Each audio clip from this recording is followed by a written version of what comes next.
अलिफ पार्ट 32। तुम भी हद करती हो मोमिना, ऐसे देते हैं इंटरव्यू, इस तरह करवाते हैं फैमिली फीचर, वो भी हॉलीवुड में काम करने के बाद।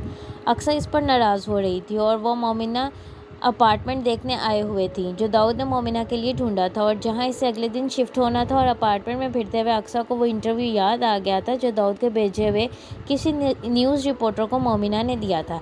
ऐसे नहीं देते इंटरव्यू तो फिर कैसे देते हैं? मोमिना ने बड़ी लापरवाही से उससे कहा था। किसी रेस्टोरेंट में बुलवाते हैं इन्हें या फिर घर बुला लेती जो प्रेजेंटेबल होता।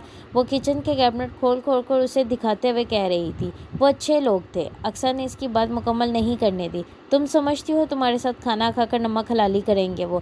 ये खबर नहीं लगाएंगे कि तुम स्लम्स में रहती हो, टूटे हुए किराए के 2 कमरों के घर में जिसके गुस्ल खाने और बावर्ची खाने की छतें टीन की हैं। वो इसे डांट रही थी। लगा दे, मुझे फ़र्क नहीं पड़ता अपने इस तारुफ से, मोमिना ने लापरवाही से कहा था। नंदिता दास बनने की ज़रूरत नहीं है। फ़र्क पड़ता है। कितनी मेहनत की है तुमने और हमने भी तुम्हारा करियर बनाने के लिए। वो तो दाऊद के पास लेकर चला गया तुम्हारे इंटरव्यू का फुटेज और दाऊद ने इसे रोक दिया कि इस तरह के घर में तुम्हारी तस्वीर ना लगाए। दाऊद फोटोग्राफी करवाकर इसे देगा।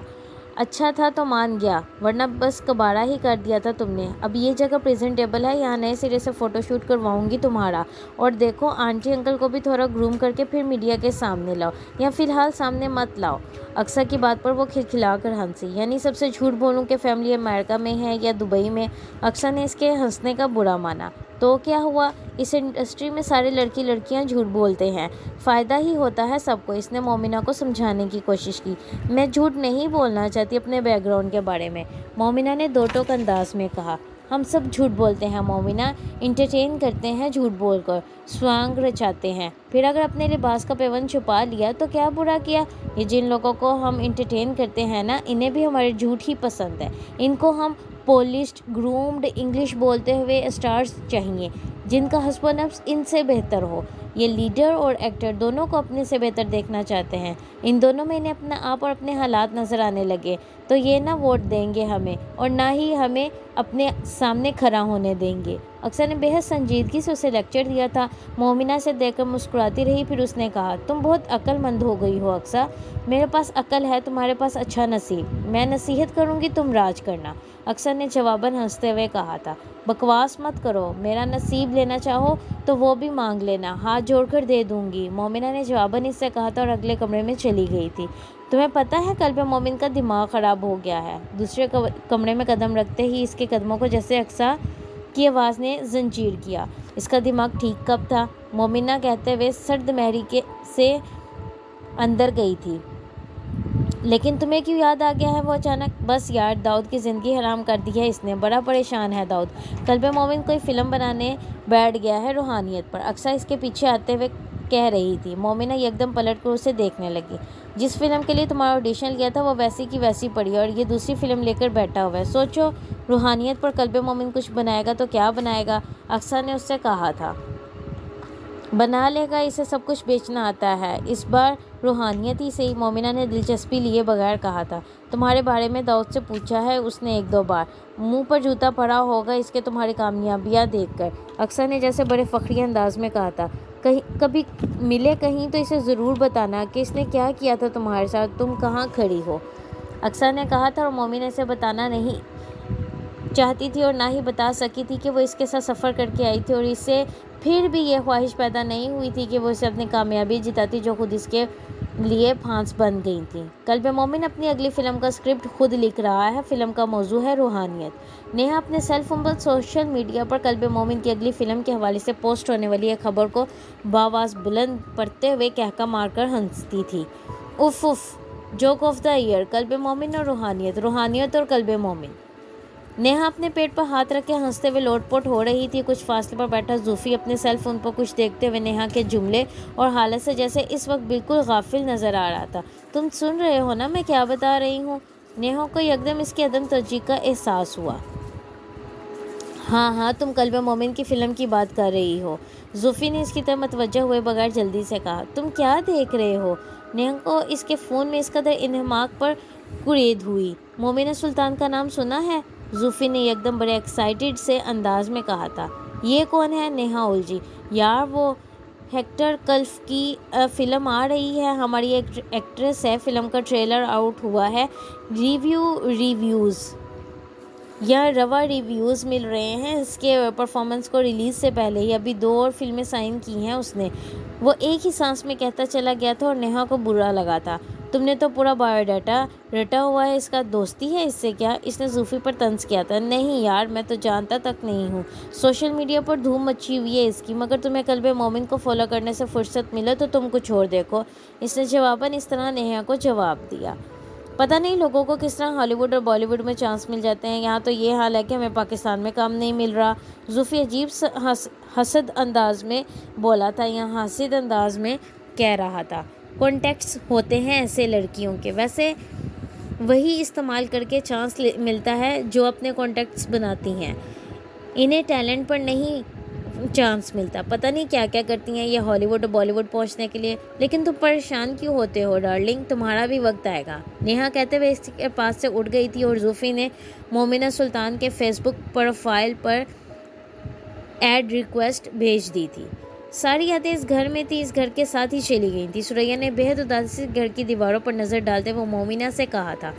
वो इस नए अपार्टमेंट में शिफ्ट हो रहे थे जो अक्सर दाऊद ने इनके लिए किराए पर लिया था। एक पॉश इलाके में एक बहुत आरामदा तमाम सहूलियात से मुज़य्यन अपार्टमेंट। इनका सामान पैक हो रहा था और मोमिना सुल्तान और सुरैया के साथ चीज़ों को समेटते हुए इस कंपनी के लोगों को हदायत दे रही थी जो शिफ्टिंग के लिए इनका सामान बर्क रफ्तारी और मुस्तदिल से पैक कर रहे थे। सामान था ही क्या इनके पास जो समेटने में वक्त लगता। नया अपार्टमेंट पहले ही फर्निश था। सुरैया भी हर उस चीज़ को साथ ले जाने पर तुली हुई थी जैसे मर्जी या माजी की किसी भी शय की याद दिलाती हो। नए घर में नई यादें बनेंगी अम्मा। मोमिना ने इसे साथ लगाते हुए बच्चों की तरह थपका था। नई यादों में जहांगीर थोड़ी होगा, सुरैया ने जैसे आ पढ़ते हुए कहा था। वो बहुत अच्छा घर है अम्मा। मोमिना ने जैसे बात बदलने की कोशिश की थी। होगा, मगर आदत हो गई है पुराने सीलन ज़दा घर की। सुरैया उदास थी। मोमिना इसकी उदासी की वजह समझ सकती थी। मेरे बस में होता तो हम कभी यहाँ से ना जाते अम्मा, मगर किराए का घर है ये। मोमिना ने जैसे इन्हें याद दिलाया था। वो तो दुनिया का हर घर है, छोड़कर तो हर घर जाना पड़ता है, चाहे अपना हो। सुरैया बड़बड़ाते हुए अपना एक बैग उठाकर बाहर निकल गई थी। मोमिना माँ को बाहर जाते देखकर सुल्तान की तरफ मतवज्जा हुई जो ज़मीन पर अखबार बिछाए जहांगीर की ट्रॉफियाँ, कप और अवार्ड जिनमें एहतियात से रख कर लपेट रहा था। इसने कंपनी के लोगों को जहांगीर की किसी भी चीज़ को हाथ लगाने से रोक दिया था जो बाकी का सामान समेटते हुए बाहर मौजूद गाड़ी में रख रहे थे। अब्बा सामान पैक हो गया या मैं मदद करवाऊँ? मोमिना ने सुल्तान के पास बैठते हुए कहा। नहीं नहीं, मैं खुद करूँगा सब कुछ। जहांगीर के वर्ड्स को ज़रा भी कुछ हो जाता था तो बड़ा गुस्सा करता था वो, याद है ना कैसे लड़ पड़ता था? सुल्तान ने उससे कहा था। मोमिना कुछ कहे बगैर खड़ी सुल्तान को वो सारी चीज़ें समेटते देखती रही थी। इस घर के साथ ही जैसे जहांगीर से जुड़ी बहुत सी यादें भी यहीं रह जानी थी। यहाँ कई साल गुजारे थे उन्होंने, कुछ अच्छे बाकी सारे बुरे। यहाँ उन्होंने भूख भी काटी थी, बीमारी भी, मगर ये घर उनकी छत रहा था। इतने साल इनकी ज़िंदगी की भूख और गुर्बत अब भी कट गई थी। वो सब कुछ बहुत पीछे रह गया था और नया का मोमिन ने सुल्तान की ज़िंदगी में क्या नया लेकर आने वाला था ये वो खुद भी नहीं जानती थी। दरवाजे को ताला लगाकर सुल्तान ने चाबी दरवाजे पर खड़े झूमर को देखते हुए बड़ी उदासी से कहा था। अजरा बाजी को याद से पहुंचा देना चाबी। झूमर ने दुपट्टे से अपने आंसू पोंछते हुए अपनी नाक सुकेरते हुए उससे कहा था। फिक्र न करो सुल्तान भाई, तुम आना, नए घर एड्रेस तो दिया है तुम्हें। सुल्तान ने उससे गले मिलते हुए भराई हुई आवाज़ में कहा। बड़ा याद आओगे सुल्तान भाई। अब झूमर किससे मेकअप करवाएगी मुफ्त में? उसने हिचकियों से रोते हुए सुल्तान से गले मिलते हुए कहा था। सुल्तान खुद भी रोने लगा था और सुरैया भी। बस मोमिना थी जो बड़े मुस्तहिकम अंदाज में वहाँ मोहल्ले की औरतों से गले मिल रही थी और फिर झूमर भी वैसे ही उसे गले मिल रहा था। मोमिना बाजी, हमें भूल ना जाना। झूमर ने इसके साथ पलट कर बल्कि लिपट कर इस तरह आवाज़ारी करते हुए कहा था। अभी दे दे। आती जाती रहना पुराने मोहल्ले में, छोटे लोग हैं हम मगर तुमसे बहुत प्यार करते हैं। झूमर ने दुपट्टे से रगड़ रगड़ कर अपनी आंखों का काजल और मस्कारा अपनी आंखों के गिर्द फैला लिया था। मोमिना इससे कह नहीं सकी कि इसने ज़िंदगी में बस एक ही चीज़ नहीं सीखी, भूलना। ख़ासतौर पर उन एहसानों को और उन मोहल्ले के लोगों से लिए हुए छोटे छोटे कर्ज़ों से उसने जहांगीर की ज़िंदगी के दिन खरीद कर अपने माँ बाप को दिए थे। वो सब कुछ उसे अच्छी तरह रटे हुए थे। वो बहुत पहले मर जाता अगर वहाँ रहने वाले अपना पेट काट काट कर बचाई जाने वाली जमा पूंजी में से वक्तन मांगे जाने वाले वो कर्ज ना देते रहते। मोमिना सुल्तान ने उस मोहल्ले के टूटे फूटे घरों में बहुत सारे बड़े लोग देखे थे और बहुत सारे आशान घरों में बहुत छोटे लोग। आती जाती रहूंगी झूमर, ना इस मोहल्ले में अपना तारुफ कभी छुपाऊंगी और ना तुम लोगों से अपने ताल्लुक को। जगह बदल रही हूँ, ताल्लुक नहीं, उसने झूमर को थपकते हुए कहा था और वो एक बार फिर रोते हुए इससे लिपट गया था। सुरैया और सुल्तान इस नए 3 बेडरूम के अपार्टमेंट में इसके साथ फिर रहे थे और मोमिना इन्हें इस अपार्टमेंट की एक एक जगह दिखा रही थी। वो दोनों पिछला घर छोड़ने पर उदास थे, लेकिन इस अपार्टमेंट को चल फिर कर देखते हुए वो अजीब अंदाज में मुतासिर हो रहे थे। उन्होंने ज़िंदगी में कभी दोबारा किसी अच्छे घर में जाकर रहने का तस्वुर नहीं किया था। इनको लगता था गुर्बत की दलदल जहांगीर की बीमारी के साथ इन्हें खा जाएगी। हाँ अम्मा, बहुत बड़ा है, मोमिना ने जवाबन उससे कहा था। कितनी खिड़कियां हैं? सुरैया का सवाल मोमिना को बेहद अजीब लगा था। वो अब लाउंज की खिड़की को खोलने की कोशिश कर रही थी। बहुत सारी खिड़कियां अम्मा, हवा भी आएगी और रोशनी भी, उसने वो खिड़की खोलने में सुरैया की मदद करते हुए कहा था। और धूप? सुरैया ने खुली खिड़की से आते हुए हवा के सामने खड़े होकर उससे पूछा था। वो एक लम्हे के लिए लाजवाब हुई। इस टेरेस में बैठेंगी तो धूप भी आएगी, पर इतनी गर्मी में धूप को क्यों ढूंढ रही हैं आप? मोमिना ने सुरैया से कहा था। आदत हो गई है, सुरैया कहते हुए वहाँ से इस दीवार की तरफ चली गई जहाँ सुल्तान देख रहा था। कितनी खामोशी है यहाँ, कोई आवाज़ नहीं आती परिंदों की भी। मोमिना को इनकी तरफ से आई रिपीट, मोमिना इनकी तरफ आई थी और इसने सुरैया को सुल्तान से कहते हुए सुना था। सुल्तान ने सुरैया की बात का जवाब देने की बजाय मुड़कर मोमिना से पूछा था, जहांगीर की तस्वीरें किस दीवार पर लगाऊं? किसी भी दीवार पर लगा दे अम्बा, आपका घर है, इसने जवाबन कहा था। वहाँ पर एक सोफे पर बैठते हुए वो सुरैया सुल्तान को इस नए घर की दीवार पर जहांगीर की तस्वीरों के लिए कील ठोकते देख रही थी। मोमिन भाई, सूफिया दुरानी कह रही हैं कि वो वार्डरोब नहीं कर सकेगी इस फिल्म की, उसे मिलान के किसी फैशन शो में हिस्सा लेना है। अलबत्ता वो कह रही है कि अगर आप फिल्म की सनम पहले सेट पर जाती है तो वो किसी न किसी तरह वक्त निकाल लेंगी और इसकी वार्डरोब के लिए तैयार है।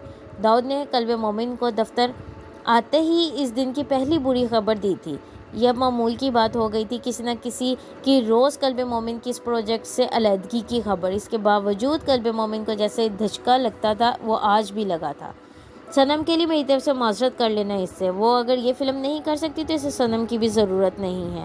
वो ना चाहते हुए भी तल्ख हुआ था और इससे पहले कि दाऊद कुछ कहता दरवाज़ा खोलकर शैली अंदर आई थी। हाय जान, शैली ने अपने मखसूस फिदा हो जाने वाले अंदाज में अंदर आते ही कहा था और साथ आंखें छिपकाईं।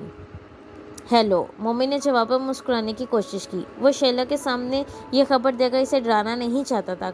कॉफ़ी भिजवाओ अच्छी सी, शैली ने अंदर आते ही बाहर जाते हुए दाऊद से कहा था। इसने जवाबन मुस्कुराते हुए इससे कहा था, कुछ और मेरा एडवांस का चेक खर्च हो गया है, अब अगला कोई चेक मिल जाए तो। उसने साथ ही अपना अगला मुतालबा पेश किया। वो तो बॉस से बात करें आप, मैं कॉफ़ी ही बेचता हूँ।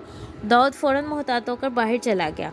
बॉस से क्या बात करें, तुम्हारे बॉस के सामने तो बात ही नहीं होती शैली से। शैली ने दाऊद के बाहर निकलते ही बड़े आशिकाना अंदाज में टेबल पर दोनों कोनियाँ टिकाते हुए भरकर मोमिन से कहा था, तुम कहाँ थे? मैं तो पागलों की तरह मिस कर रही थी तुम्हें। यार तुर्की में था, वही फिल्म की रेकी। मोमिन ने गोलमोल अंदाज में बात की। वो तो दाऊद ने बताया था मुझे, हो गई ख़त्म रेकी, शैली ने कुरेदा। हाँ, लोकेशन वाइज तो हो गया सारा काम, अमेजिंग, वाओ, और स्क्रिप्ट भी हो गया मुकम्मल, शैली ने एक्साइटमेंट दिखाई। नहीं, लेकिन हो रहा है, मोमिन ने फिर गोलमोल अंदाज में कहा। अच्छा, कौन लिख रहा है? शैली ने फिर कुरेदा। वो आज शायद ये सारी मालूमात ही लेने आई थी। मैं। शैली को मोमिन के जवाब पर जैसे करंट लगा था। तुम? अच्छा, स्क्रीन प्ले कर रहे होगे? नहीं, स्टोरी और स्क्रीन प्ले दोनों, मोमिन ने जवाबन कहा। शैली की कुछ समझ में नहीं आकर वो झूठी खुशी का इजहार करे या फिर साफ गोई का मुजाहरा करे।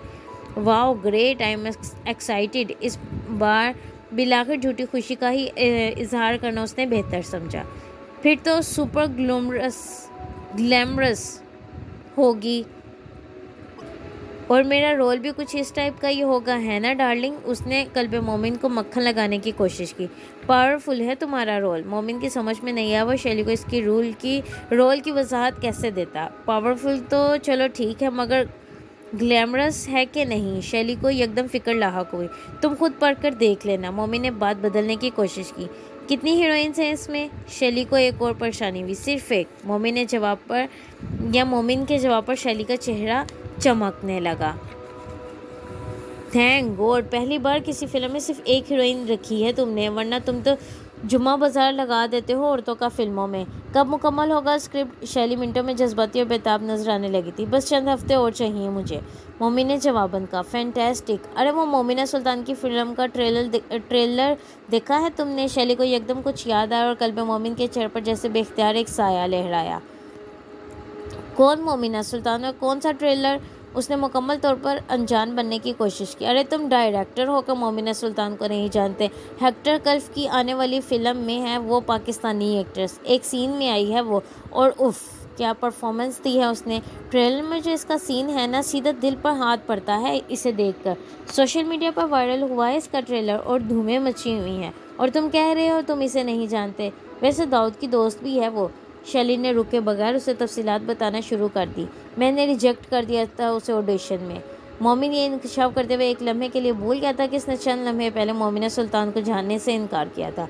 शैली ने चौंक कर उसे देखा। ओह अच्छा, जाहिर है वो ओम्फा फैक्टर तो है ही नहीं जो तुम्हें चाहिए होता है एक्ट्रेसेस में, और इतनी हॉट भी नहीं है, पर्सनैलिटी भी कुछ खास नहीं। शैली ने एक मिनट के लिए उसे देखा था और थैली का बैंगन बनने की कोशिश की थी, और बल्कि बन भी गई थी।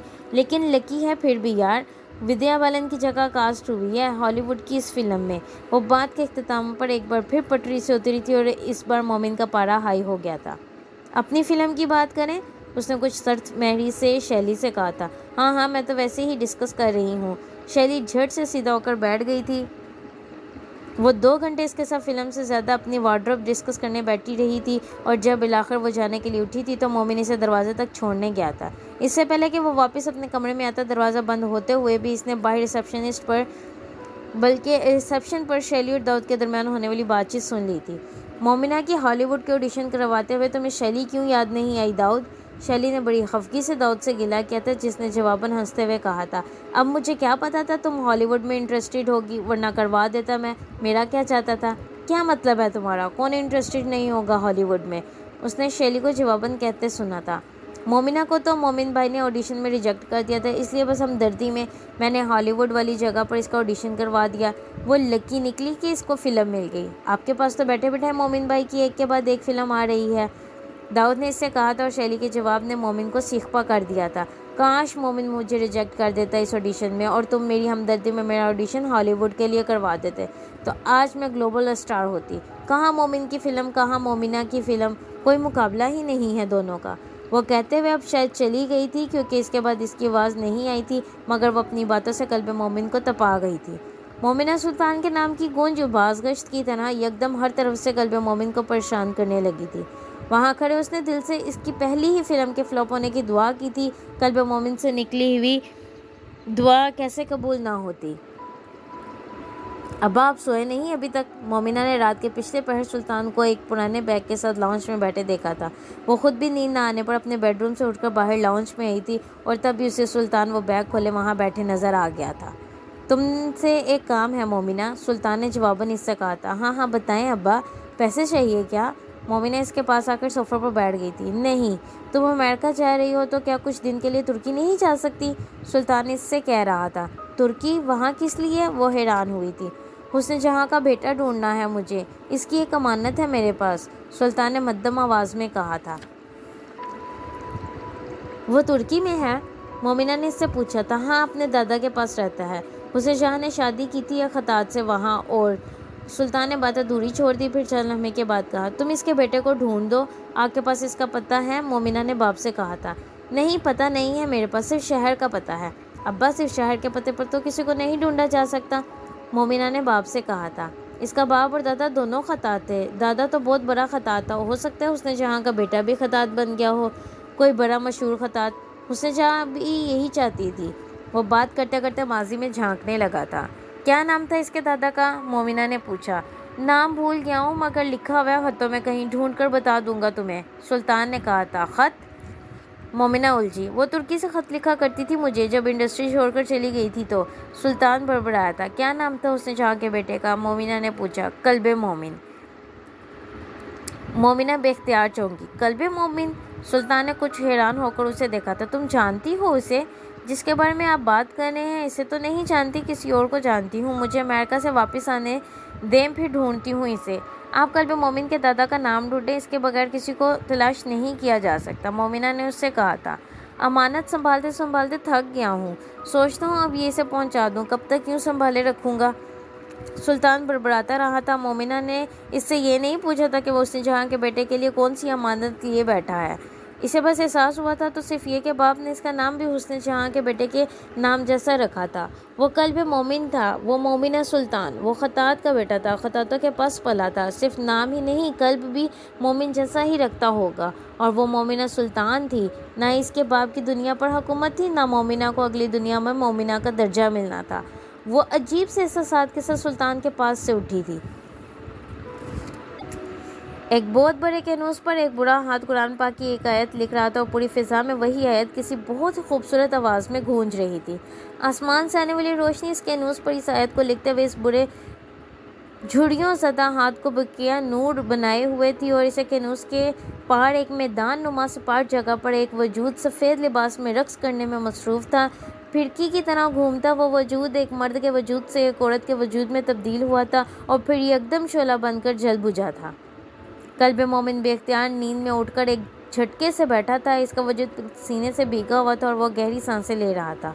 उसने बेड पर साइड टेबल पर लैंप ऑन कर दिया था और जैसे अपने कमरे को पहचानने की कोशिश की और कमरे में रोशनी होते ही वो पहली चीज़ इसकी आंखों के सामने चमकी थी वो आया थी जो इसके कैनूस पर थी। फला तगरन्नकुमुल हयात दुनिया, सूरत फातिर आयत नंबर 5। और तुम दुनिया की ज़िंदगी धोखे में ना डाल देना। वो मफहूम ना समझने के बावजूद इस आयत को दोहरा सकता था। वो इसके जहन से चिपक गई थी। बिस्तर से उठकर वो चप्पल पहने बगैर जाकर कमरे के वसत में खड़ा हो गया था। वो बुरा हाथ अब्दुल अली का था। वो बिलाखिर पहचान गया था।